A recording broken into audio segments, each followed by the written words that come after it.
जितेंद्र सोलंकी।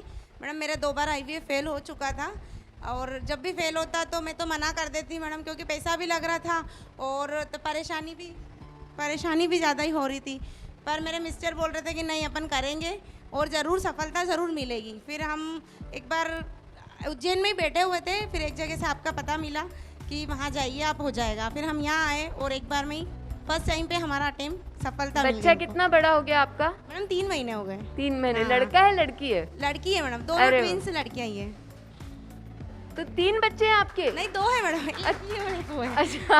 अच्छा एक वो है और हाँ, एक ये। एक वो। एक लड़का और एक लड़की। दोनों लड़कियां हैं मैडम। अरे वाह, ये तो और भी अच्छी बात हाँ, है। अच्छी बात है मैडम, ये तो बहुत और भी अच्छी अच्छी। बात तो रानू जी, जब आपका IVF फेल हुआ था तो आपके आसपास को हिम्मत दिलाई, हाँ। पर आपके परिवार में, आप जॉइंट फैमिली में रहती हैं, हाँ मैडम जॉइंट। तो बाकी परिवार के सदस्यों का क्या एटीट्यूड था कि आपको क्या करना चाहिए?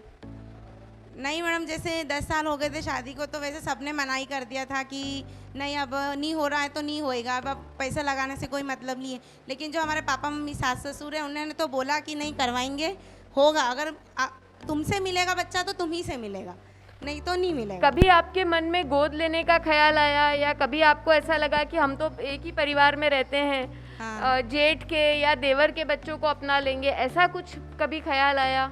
आया था मैडम, लेकिन फिर लगा कि नहीं अपना अपना ही होता है ऐसा? हाँ ऐसा। पर परिवार ने कभी आपको कोई आपके ऊपर आरोप नहीं लगाया? कभी आपको ऐसा नहीं लगा कि मेरे में कोई खराबी है जिसकी वजह से नहीं हो रहा?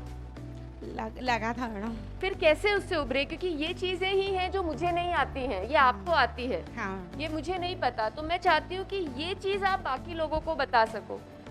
लगा तो था मैडम कि शायद मेरे में दिक्कत हो तो नहीं हो रहा है, लेकिन फिर जब आपसे आके मिली, पहले भी करवाया था लेकिन पहले क्या हमको सही साट सजेशन नहीं मिला था मैडम कि हमको क्या करना चाहिए। उन्होंने जो मार्गदर्शन दिया वो हम करते रहे, फिर आपके यहाँ आए, फिर यहाँ से सब समझाइश दी गई। सोलंकी जी, आपने क्या इसमें, सोलंकी जी की भूमिका मुझे बड़ी बुरी भूमिका लग रही, आपने क्या इनको समझाया कि इनका मन परिवर्तित हुआ? मैडम मैंने तो केवल यही बोला कि आजकल टेक्नोलॉजी बहुत आगे बढ़ गई है, टेंशन की कोई बात नहीं है, ठीक है अब जो भी हो रहा है, एक बार फेल हुआ 2 बार हुआ, सफलता ज़रूर मिलेगी, और मैं हमेशा साथ खड़ा रहा मैडम। चलिए, बहुत मतलब ये बहुत बड़ी बात है कि आप इनके साथ खड़े रहे। 2 बार फेल होने के बाद शायद तीसरी बार करने की भी हिम्मत नहीं होती है, पर आपने हिम्मत की, ये बहुत बड़ी बात है। आपका आयुष्मान से हुआ था या खुद से करा आपने? आयुष्मान से हुआ मैडम। पैसे लगे IVF के दरमियान आपको? नहीं मैडम, कुछ भी नहीं लगा। तो एक चीज़ जो मुझे कई बार डर लगता है मन में, वो ये कि किसी मरीज को ऐसा ना लगे कि आयुष्मान से हम लोग कुछ कमी बरत रहे हैं इलाज में। आयुष्मान से हमारे पास इलाज का जो कैटेगरी है वो फिक्स है, लेकिन जो इलाज हम कर रहे हैं उसमें, और चाहे आप पैसे दे के इलाज कराएं, कोई अंतर नहीं है।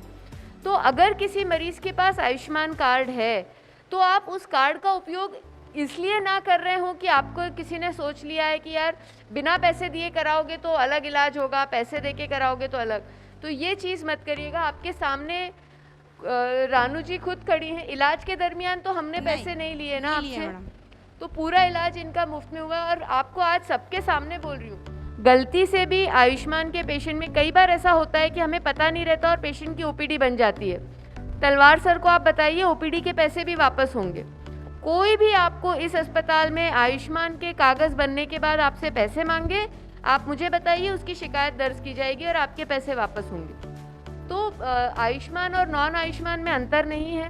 हाँ, कुछ चीज़ें हैं जो हम आयुष्मान के मरीजों में नहीं कर पाते हैं, जिसकी हमें परमिशन ही नहीं है, वो पहले से हम बता देते हैं, पर अगर कर सकते हैं तो कुछ चीज़ें जो मैंने बोली वो तो हम सभी आयुष्मान के पेशेंट्स में भी करने की कोशिश कर रहे हैं, क्योंकि हमारे जो चेयरमैन साहब हैं उन्होंने हमें बोला है कि अगर मरीज़ का फ़ायदा होता है तो इसका खर्चा सरकार दे न दे, संस्थान उठाएगी। तो उम्मीद है कि अगले 1-8 महीने में ये सभी चीज़ें हम लोग स्टार्ट कर पाएंगे।